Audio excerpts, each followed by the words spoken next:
Hello दोस्तों, good morning, सुप्रभात। और आज हम लोग जोशीमठ से एक लंबे सफ़र पे निकल रहे हैं।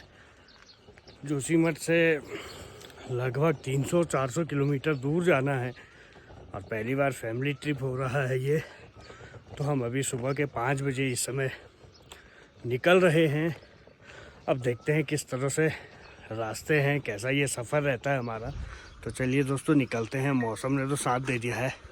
अब सड़कें और जो भीड़ है वो थोड़ी सी कम होगी तो आसानी से सफ़र निकल जाएगा। पिछले कई दिनों से जो मौसम लगातार बदला हुआ था, चोटियों पर बर्फबारी के बाद जून के महीने में इस बार थोड़ा सा सर्दी का सितम देखने को मिल रहा है। मौसम एकदम सुहाना हो चुका है।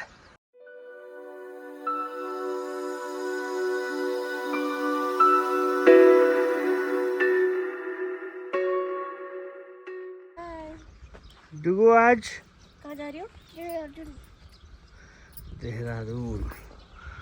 और ये हो रही है गाड़ी स्टार्ट। और अब हम इसी में निकलेंगे।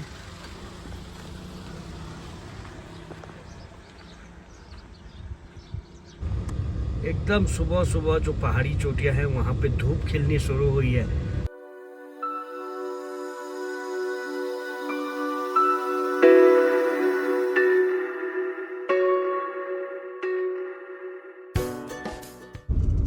इस समय चारधाम यात्रा है तो थोड़ा सा ट्रैफिक सुबह सुबह ही देखने को मिल रहा है।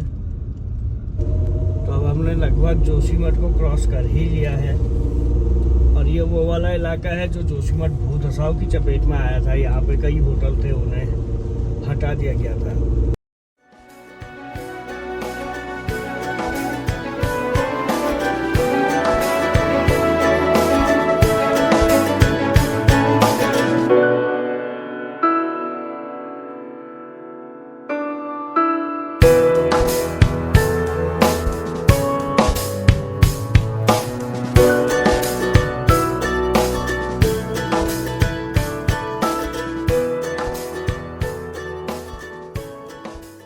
तो अभी हम पहुंचे हैं जोशीमठ के पाखी गांव में।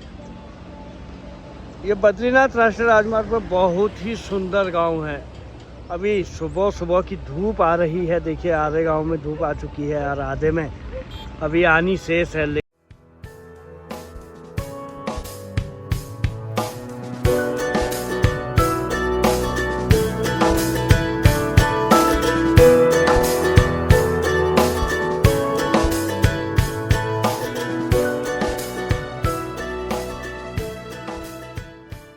सफ़र में चलते हुए 1 घंटा का समय हो चुका है और अब हम चमोली के पास पहुंच चुके हैं। चमोली पहुंचने ही वाले हैं। अब धीरे धीरे धूप जैसे आ रही है वैसे वैसे अब गर्मी बढ़ रही है, क्योंकि धीरे धीरे अब हम जैसे जैसे हम आगे बढ़ेंगे तो वैसे वैसे एकदम गर्मी का एहसास होने लगेगा। तो देखते हैं अभी कितनी गर्मी आगे होती है, क्योंकि कल तक तो हम लोग बहुत ठंडे में थे। जोशीमठ इतना ठंडा कि जून के महीने में इतनी ज़्यादा ठंड यहाँ पे हो रही थी। और अब हम एकदम से गर्म इलाके में जा रहे हैं, क्योंकि हम लोगों का हमेशा जोशीमठ में ही रहना हुआ। इतनी ज़्यादा गर्मी देखने को मिलती नहीं है। लेकिन जब कभी मई जून में जब हम नीचे जाते हैं, जब मैदानी इलाकों की तरफ जाते हैं, तो एकदम से गर्मी देखने को मिलती है। और आज देखते हैं कितनी गर्मी अब आगे होती है। फिर पसीने से बुरा हाल हो जाता है मेरा तो।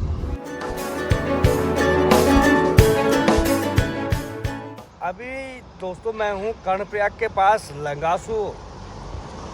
और जो आने वाला समय होगा वो रेलवे एकदम बहुत तेज़ी से जिसका काम चल रहा है, और उसका जो लास्ट स्टेशन है वो यहीं पे होने वाला है। इस समय लंगासू में मैं हूँ और ये देखिए, यही वो लास्ट स्टेशन है जहाँ पे रेल आएगी।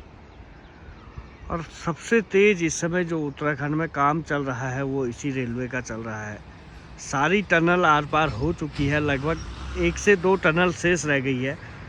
और पटरी बिछाने का भी इस समय काम तेज़ी से चल रहा है। तो आने वाले जो 2 से 4 साल होंगे, ज़्यादा से ज़्यादा 3 साल या फिर उससे ज़्यादा तो 4 साल, इतने में एक बार फिर से जो पहाड़ों में है रेल का सफ़र आसान हो जाएगा।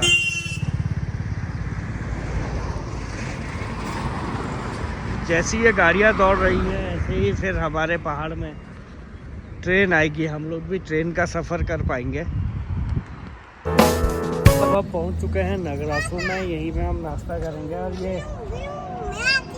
डुगू जो है वो बड़ी शैतानी कर रही है यहाँ पे। पापा मैं चलाऊंगी गाड़ी। अब गाड़ी चलाने की बात कर रही है। और ये देखो, आराम से बेटा। क्या खाना है डुगू? इसे मैगी खानी है, तो चलो।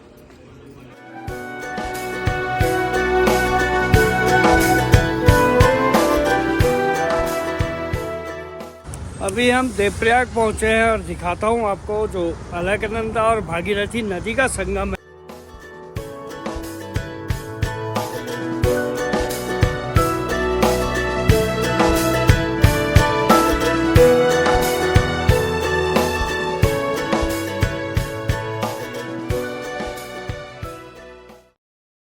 चौथा घाटी शुरू होते ही जाम का सिलसिला शुरू हुआ, जो हमें लगातार ऋषिकेश तक मिला।